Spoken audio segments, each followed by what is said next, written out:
છોટાઉદેપુર નસવાડીના કુપા ગામે બનેલ કોઝવેમાં મોટા પાયે ભ્રષ્ટાચાર કર્યાનો ગ્રામજનોનો આક્ષેપ છે। 2 મહિના અગાઉ બનેલ કોઝવે 2 જ મહિનામાં તૂટી જતા લોકોને હાલાકી પડી રહી છે। વર્ષો બાદ કુપા ગામનો પ્રાથમિક શાળાને જોડતો રસ્તો બનાવવામાં આવ્યો હતો। ઓછી ગુણવત્તાનું કામ કર્યું હોવાનું ગ્રામજનોનો આક્ષેપ છે। હાલ નાળું તૂટી જતા લોકોને ભારે હાલાકી પડી રહી છે। 2.50 કરોડના ખર્ચે બનાવવામાં આવ્યો હતો આ કોઝવે।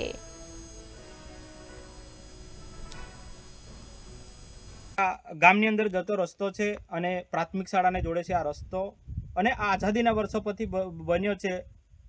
પણ આ જે રસ્તો બન્યા પછી આ જે સ્લેબ ટેન છે કે પછી નારું છે એ પણ ખબર નથી, અને એમાં લાખો રૂપિયા વાપરી નાખ્યા છે। અને 2 મહિના અગાઉ જ આ રસ્તો અને આ નાડું બનેલું હતું, પણ આ ભારતીય જનતા પાર્ટીના જે પાપના કારણે, એના મળતિયાઓને કારણે આ જે હલકી કક્ષાનું કામ વાપરીને એને જે કોન્ટ્રાક્ટરને જે એક દલાલી કરીને પછી એમને કરાવવા આવ્યું છે એમના મારફતે, પણ હદ થઈ ગઈ છે હવે ભારતીય જનતા પાર્ટીની। આઝાદીના વર્ષો પછી રસ્તા બને છે તો કમસે કમ થોડી ધ્યાન આપો, વ્યવસ્થિત બનાવો। તમને શરમ જેવું છે કે નહીં?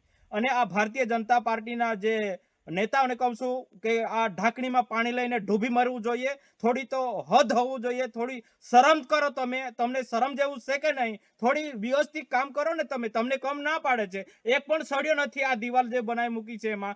ભારતીય જનતા પાર્ટીનો આ જે વિકાસ છે, આને જ કહેવાય છે વિકાસ। વિકાસ કઈ છે? વિકાસ આને જ સમજે છે। ખરેખર થોડ પર આવીને પછી જોવે તો ખબર પડે કે વિકાસ છે કે વિના। ગામનો રસ્તો છે આ, અને આ રસ્તો કુપા ગામની પ્રાથમિક શાળાને જોડતો રસ્તો છે। અને આ રસ્તામાં નારું કે પુલ બનાવેલો છે એ ગમે તે બનાવેલું છે, પણ એમાં એટલું ભ્રષ્ટાચાર છે। ભાજપ સરકાર એટલા વિકાસની વાતો કરે છે અને ગરીબ લોકો સુધી જે વિકાસને પહોંચાડવાની વાતો કરે છે, એ અત્યારે તમે જોઈ શકો છો કે કેટલા હદે ભ્રષ્ટાચાર કર્યો છે। અત્યારે તમે આ જે પુલ જે બનાવ્યો છે એમાં એક સળિયો પણ નથી નાખ્યો, એમાં કોઈ કપચી પણ નથી, અને ખાલી ફક્ત ને ફક્ત જે પથરા છે એ પથરા પર સિમેન્ટ પાથરી દીધી હોય એવી રીતના બનાવેલું છે। અને જે થાંભલાઓ બનાવેલા છે એ પણ એના અલગ અલગ એવી રીતના 10-12 ટુકડા થઈને પડેલા છે। અને આ જે પુલ બનેલો છે કે જે નારું બનેલું છે એ ફક્ત ને ફક્ત 2 મહિનાની અંદર જ આખું તૂટી